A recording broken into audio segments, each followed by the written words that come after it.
If you're passionate for what you love and you're serious about it, when you see our cameras at the show, then we want to talk about it.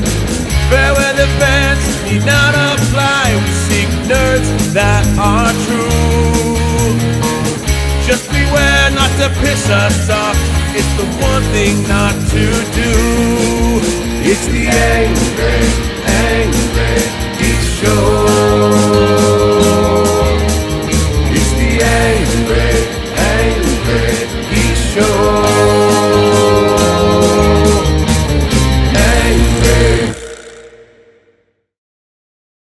This is Jeremy Courtney of the Angry Geek Show, and this is not Moscow Mule. This is my caramel macchiato. Hey everybody, welcome to the Angry Geek Show. This week I am Lewis Perry. Caramel macchiato, Jeremy Courtney. And we are with the one and only Jack Purcell, Marvel Comics, DC Comics, his own comics, cover artist. He brought me presents. I'm stealing loose too. No, you are not. Yes. Ooh, No. there's a book. Well, let him talk. Oh, I'm sorry. Jack, thank you for finally getting to the Geek Lair. You're I know. practically our neighbor. You're in between Northampton, South Hadley, Ware, Mass. You're in between us. No, he's like the bread. You're the bread. I'm like the meat. Shut up. Oh my. Well, I actually used to teach right down the road. That was my first teaching gig in Ware, Massachusetts. So we've all have been to Ware. Did you live in Ware as well? No. Oh, see, I lived didn't. here for a little short stint, School Street. I was here for about 4 hours a day for a while. Well, anyway, welcome to the Geek Lair. Be here. I hope your time here is going to be pleasant with us. We got some good topics to going on. What are you working on right now? Let's talk about now instead of back then. now. Let's talk about now. What do you got going on? Thank you for the stuff. This is awesome. Yeah. We got Absolutely. See this guest when you come over, bring me presents. No. We got these awesome I like shot your glasses. work too. No. We got some awesome shot glasses, Mistletoe and Malice. For those of you that are not watching us and listening I to don't us, get a water. yes, you got one. No, No, water. you got your coffee. Yeah, but that I'm gonna need During the break, you can go fine. downstairs and get your Good, glass and good. your water. All right. Now these shot glasses are awesome. They're not edged. shot glasses. That's what Jack These told me to do. no, these are called highball. Well, they're highball glasses, but whiskey glasses. Well, mine is tinted red. You take Jeremy's your tinted green. stones, throw it in there. A few cold stones. Trying to pour the explain stuff whiskey to our over the podcast top. listeners and not Sit back, relax while you're reading your comics at night, like I do. So, Jack, what do you think of the Geek Lair? This is a dream come true, and lots of artists who I admire as human beings and artists, like Chris Campana and Joe St. No, Pierre. excuse me. It says Human Douche being. McGee on that one right there. Superman, Batman print. It does say Douche Hey, McGee. actually, me and Jack were at one of Chris's auctions last night together. Huh? You never know what he'll sign it like. I know. His signatures vary. They Yeah, but- really do. Jack, you were just saying that about my Green Arrow. You actually might have known the character he was doing last night. I've never seen it. Who was it? No, Wolf Lord? No, Wolf. I know him as Wolf Jaguar God. Yeah, Jaguar God was when he was taken over by, what's the guy that did that book? Verotic Yeah. published that for a while. Yeah, but before that, Fire and Ice, which was put out in, I want to say either late 70s, early 80s. Early 80s is when Early 80s. the movie came out. Yeah, the lead character in that. Dog. Oh, he did that, really? Yeah. Well, that was... He's asking me. Here we are talking about another guest, and we have a guest right here. We're talking about somebody else. Anyway, tell us about Malice and Mistletoe. You're working on that right now. It's So about tell us. Malice and Christmas time, I'm guessing. Yeah, Malice and Mistletoe was a 2-year project after I decided I needed to do my own thing after having spent a decade with DC and all the other Marvel and that stuff. Oh, speaking of that, before Hey, we're going to take hold on, off let our him segment. talk about Wait. Now, I have a lot would you of sign some questions, books miss. before you leave? Would you sign some books? Oh, sure. I won't even sign him as Douche McGee. Oh, really? Because we have all those boxes I pulled out. That's yours. Oh, cool. And Yeah. then, obviously, you're not going to eat until you get this done. Absolutely. And then these boxes underneath here are all yours. So thank you. Yeah. All right. I even brought a Sharpie for just such an occasion. Oh, okay, good. But yeah, We're gonna Malice and need more than Mistletoe one. is... Yeah. I'll go back to my car and find out. All right, so talk to us about the book. But Malice and Mistletoe was a 2-year project, and worked with Nathan Graham Davis, who had done some screenwriting and had optioned a few scripts to Hollywood, but got frustrated with the process, never actually seeing anything materialize. That process really sucks. Yeah, it's painful and it's really different and dysfunctional in different ways than comics are. But he wanted to actually produce something that was a Christmas story, but it was twisted. And his agent at the time told him Hollywood wouldn't touch it with a 10-foot pole. So then he wanted to make a graphic novel. We did it, and although I totally think we can cite many examples that is. I would. You saw the look at him. I'm like, what are you doing? No, not just Die Hard. Exactly. Like the horror movie, the one with Bill Goldberg. Yeah. Goldberg, what's that one? He was Santa Claus killing people. Yeah. No kidding. What's that? Was it Santa Claus? No, it was. I forget what it was, but it doesn't matter right now. All right, doesn't matter. So a little bit more about the book. Will you stop? You're getting off track. You do this every week. Hey, I got a lot of questions. I'm letting them talk about the book. No, because every time we have a guest, you do this all the time. You don't let them talk. Can you talk now? Jack, continue. And anyway, no, I'm kidding. It was a lot of fun to do. I mean, we used Krampus as a character and kind of reimagined him, and it was great. We had a blast doing it, and we kickstarted it and did really well. I don't know about a second volume. We've been approached by a couple smaller publishers, but I don't know. To do another one and spend another 2 years, 1 to 2 years drawing the entire thing, and just the world of comic books is complicated. So, we'd like to figure out a way to make that happen. But in the meantime, my goal for 2017 is to work for the WWE. And I want to do, and not as a performer. Those days are behind me. That's another thing that you and I have. I was about to get the chairs. Yeah, no, I'll take a chair shot. I'll blade. But that's kind of where my short-term goal is. So I've been doing some work with smaller wrestling organizations. Chikara is one of them. I worked on a comic book for them, and that came out at the end of last year. And Jeremy Lair, are you watching this? If you guys know who Shinron is, he's an indie guy. I know who that guy is. I'm dropping names to help Jack out. Keep going. Oh, you're dropping names that nobody cares about.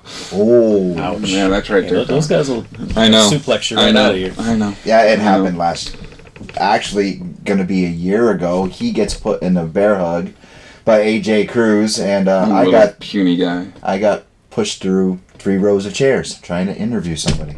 Wow. I mean, that's a badge of honor. Yeah. Shinron almost hit me in the 3rd row. I got invited to a Chikara show by Quack, and then we were in the 3rd row, and Shinron did a dive out of the ring that just kind of grazed me, and I wanted to jump in front of him and catch him, but security guys threw me out. Oh no, I was literally pushed through. You're not going to get interviewed by your stupid show.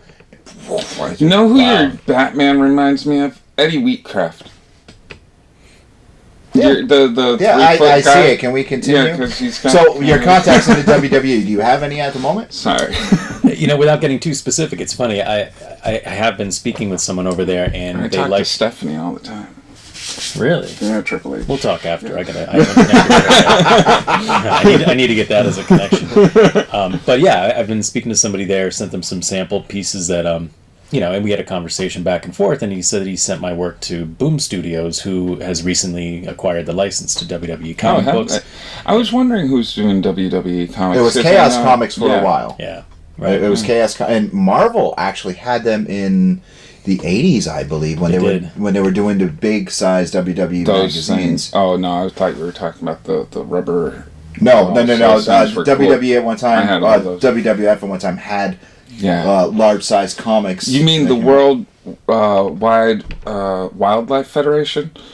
No, they're the pandas. Yeah.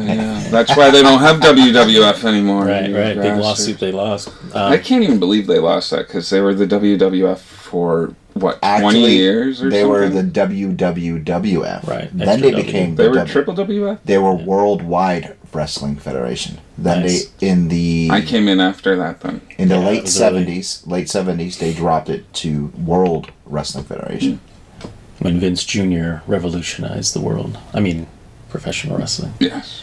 Hey, I got to give the dude credit. He really took wrestling from sort of mediocre mainstream to like mainstream, it became a huge thing. And like, mind you, now I tried to watch it and it became overly sexualized, so I felt weird watching it with my son when he was younger. So I was like, oh, and I fell off all the storylines, and now trying to jump back in, it's like after follow the stories. I don't watch WWE anymore. I don't watch TNA anymore because of our time I love working. watching TNA. Our not that type of TNA. TNA. The wrestling. Because of our time working with the now defunct RPW, Revival Pro Wrestling, and knowing Bobby Ocean, knowing Dirt Dog, knowing AJ Cruz, and Anthony Gangone. I know you guys have history. Gangone will come here from New York, and Chris Envy. It's just, and personally being in the ring, it's different. They're like the Aquaman of wrestling. And Anthony, it was him, not me.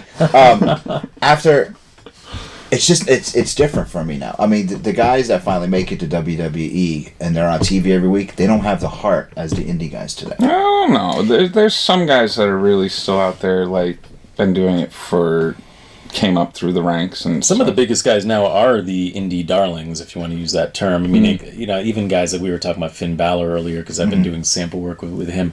I mean, he was Prince Devitt, and was in Japan and Mexico and everywhere else for a long wrestling time. is crazy. Yeah, I mean that stuff's nuts. Yeah, there's some serious physicality in some of those guys. But even now, like with NXT, a lot of the guys who, like Chris Hero and guys in the indie circuits who are kind of the main draws there, are now coming into WWE. Some of them are being used well, some are poor, but and then they've still got the machine churning out the big guys like Braun Strowman and Roman Reigns, who's not working out the way they want him to. But anyway, Lesnar left wrestling, right? And no, he's still doing wrestling. I thought he went back to MMA. Him and Goldberg had a skit not too long ago, right? It's going to wrap up at WrestleMania. I think so. Yeah, the next chapter's next Sunday. But that dude was a monster. That's when I left when he first came into it. I fell off, but like not because of him or anything. Brock, I don't want to talk crap about you, dude. Like your neck is bigger than my body. Like, We're gonna take a break and come back with Jack, and we're gonna have some comic book. Oh yeah, topics. Comic book. We'll be right back. That's right. I'm a comic book nerd, not a wrestling nerd. It's the Angry Geek Show. It's the Angry Geek I'll play with it. Yeah. Welcome back to the Angry Geek Show. Louis Perry, Jeremy Courtney with Jack Purcell, and we got some. Let's talk Comic-Con. I want to talk Comic-Con. Oh, I got a question first for Jack. What question? Come on, we got topics to do. We All right, got time besides, how does He's got a girlfriend. All right, you've worked for DC. Have you done Marvel? Yes, he has done Marvel. Don't you do your homework? No, I don't at all. I sit there. You did a cover for Scooby-Doo, Green Lantern. You did?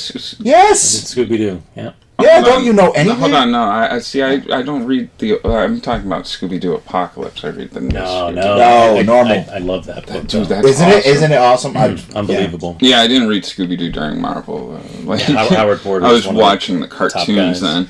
But when you break into it, how you went on, as you said, 10 years with DC, and so how does one stay in DC or Marvel's realm? Like, how do, because it's everybody's dream to be brought up to the big boys, because DC and Marvel are like the big two. Image, even, like I love Image, actually. I would consider it the big three now. Yeah, exactly. Yeah. I'm right with you on that.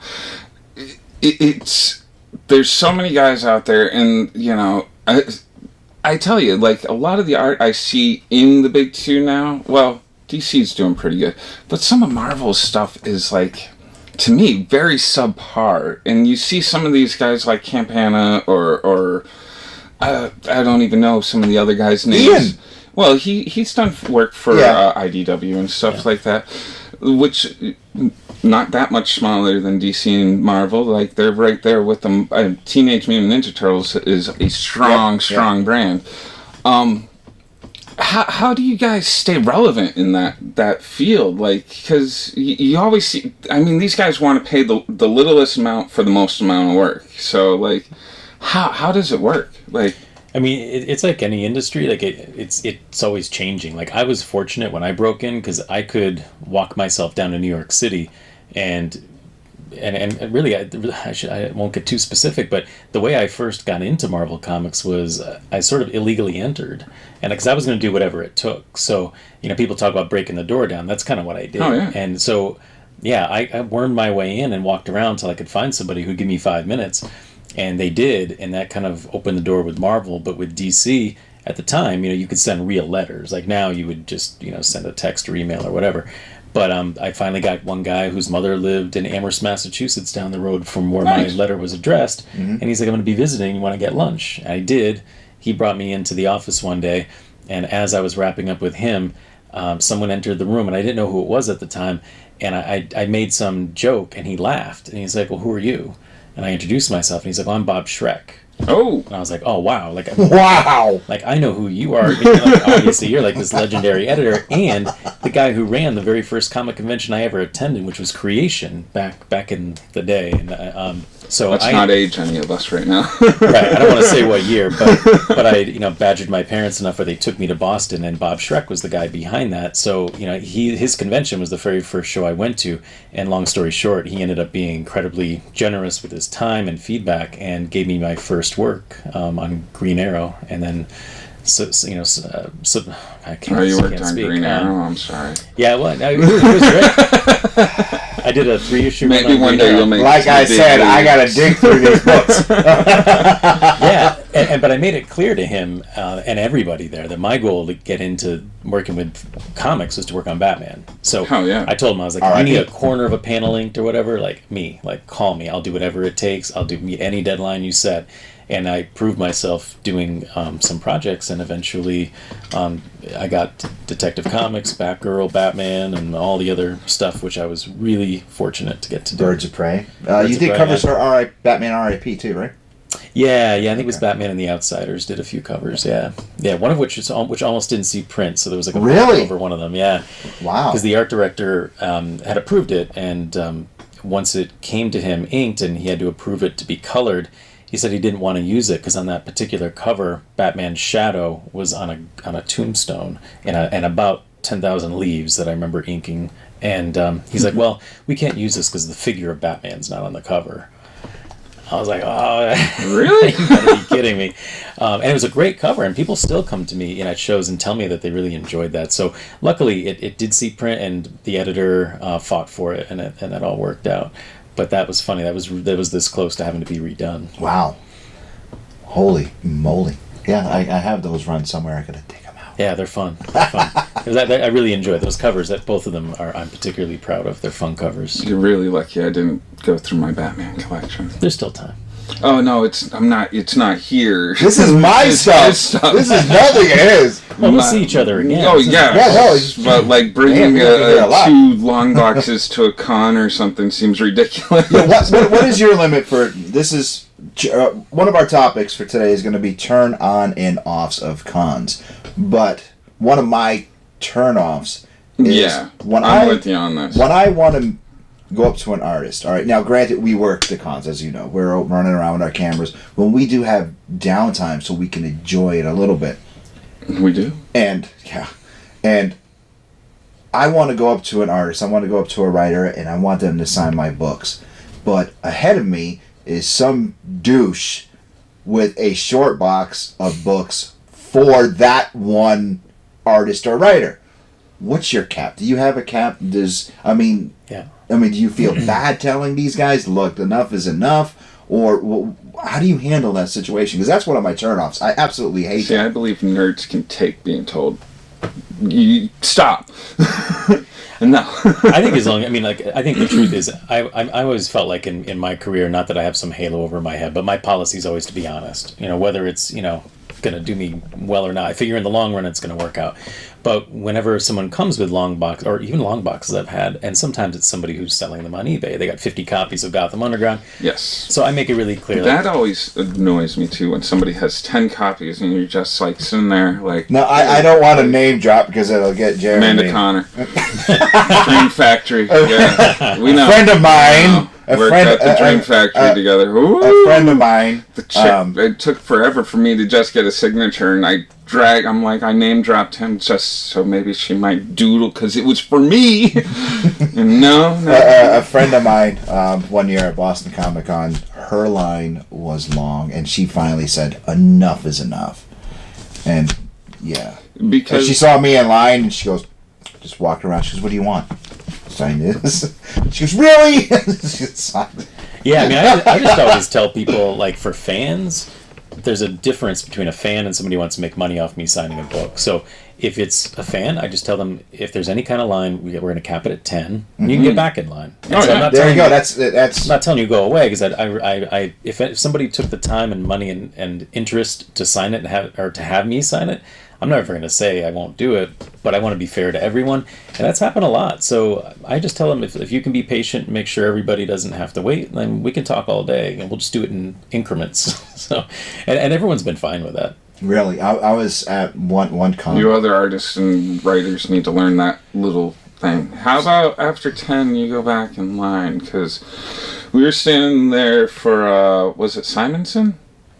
Yeah. Yeah, and God bless the dude, because he signed every single one of that dude's comics. But Jack, like it was a short box. 10 or 15 of us standing behind him were just like... After bag and board, and he was taking them out. I had to walk away because it was too long. It's incredibly rude. I mean, that, and the guys like Simonson, he's an incredibly nice guy. And you know, I don't put myself in that category necessarily, depending on the day and how much caffeine I've had. But one day. I'm working towards it. But I mean, I consider myself to be.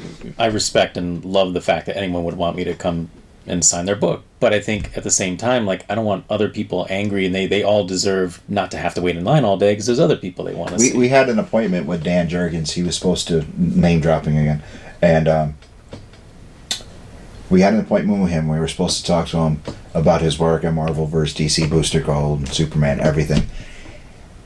And this one individual, he had a long box and was taking book after book after book. And then he would not get out of the line, and Dan did not say anything because he was just being polite. And finally, this con came over and says, "Dan, you got to go. You have your panel." And he looked at me, he goes, "I'll be back to do the interview." We never got our interview because of this one guy. That guy... Damn you, Jurgens! No, not because of Dan. But you believe that guy stood there and waited for Dan to come back? It's painful. I mean, that's an amazingly narcissistic move. And yeah, I mean, I can't tolerate that. I just feel like, you know, again, like if you're at that show, I know you're not just there to see me. There's George Perez's and other people you want to see more important than me. So I'm not going to keep you waiting. And at the same time, Perez. And he's amazing too. Like, he never turns anyone away. Yes, he did. Oh, he turned me away. Well, did you ever hear the there Jeremy? might be rare exceptions. No. This is. Will you put my kryptonite down? Sorry, it was weird. Stop touching my stuff. All right. Yes, at a con in Connecticut, I'm outside. I'm on my way to Dunkin' Donuts before the con starts, and this older gentleman starts walking towards me outside. I'm like, wow, that looks a lot like George Perez. And he just walks towards me, and he stops me and asks me where the convention center is. I'm like, oh, it's right over there. And like, I start to walk off, and I'm like, I gotta ask. So I stop and I turn around. I'm like, you look exactly like George Perez. Are you him? And he's just like, no.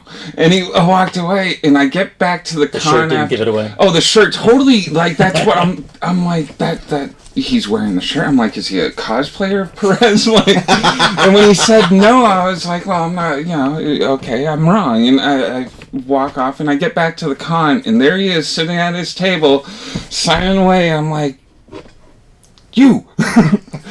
It was you. It seems that celebrities, artists, they all do that to Jeremy. Nuh-uh. Scott Snyder's son drew me a picture. What was it of, Batman? No, it was of a Mario mushroom thing coming out of one of the tubes. Oh, cool. It was weird. Yeah, I was like, hey. Mike Lilly's son does a lot of stuff. It's some pretty mean Mario Brother art. You know how old Scott Snyder's son is? Yeah, he's like 6 or something. Hey, I'm saving it. I'm like, well, maybe one day. But like, no, it was really cool, and like, now I'm a huge fan of Snyder's writing, from the vampire book, which is escaping my mind, and up to Batman, and now he's on All-Star Batman, and like, Witches. It's great writing, and now that somebody's off the book and Jock's onto it, thank you, Jock. I'm much happier now. Yeah, some great people on that book. Yeah. So what is one of your turnoffs, Jack, for a con? What is one of your turnoffs? Well, yeah, again, I mentioned honesty earlier, and I'm not trying to pretend I'm saint-like, but it's amazing at one of the shows that happened recently, the kind of disrespect that goes on where, I don't want to name names, but it wasn't the guy who runs the show. One of his people asked me to do a piece of artwork that would be used for one of the badges for the show.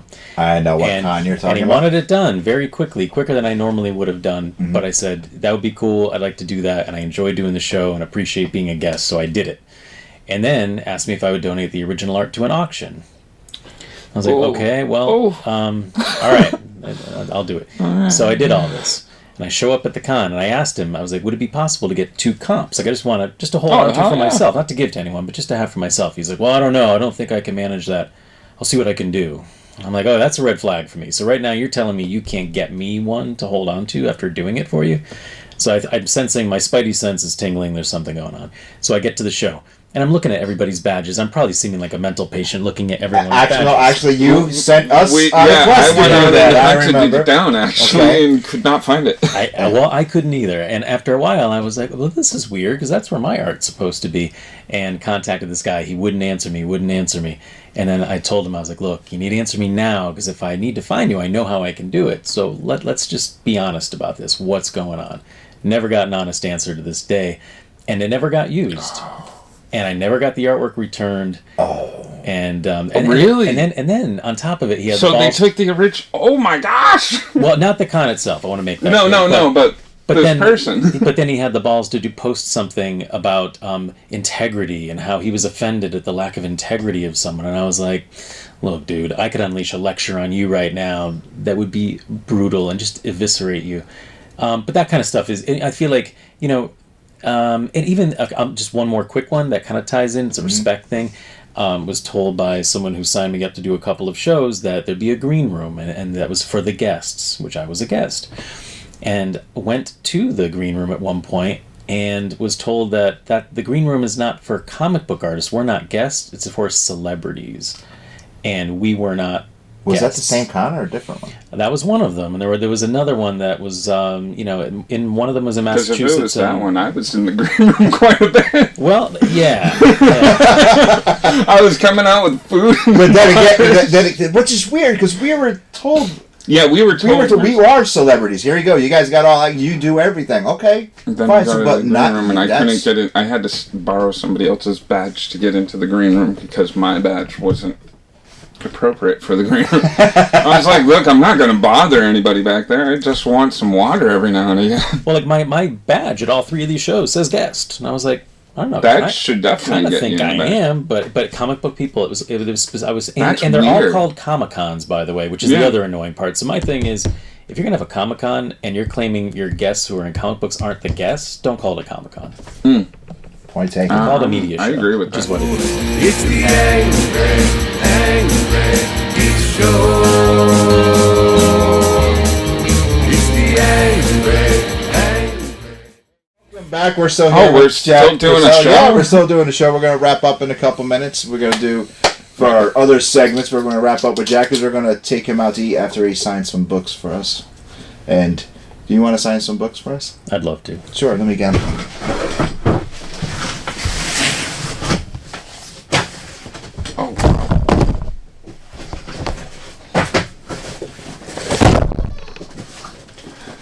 Remember that conversation we were having about that guy at 4:45? Here you go. All right, I'm going to get on it. You're not getting anything till after you eat. Oh, damn. This is Louie.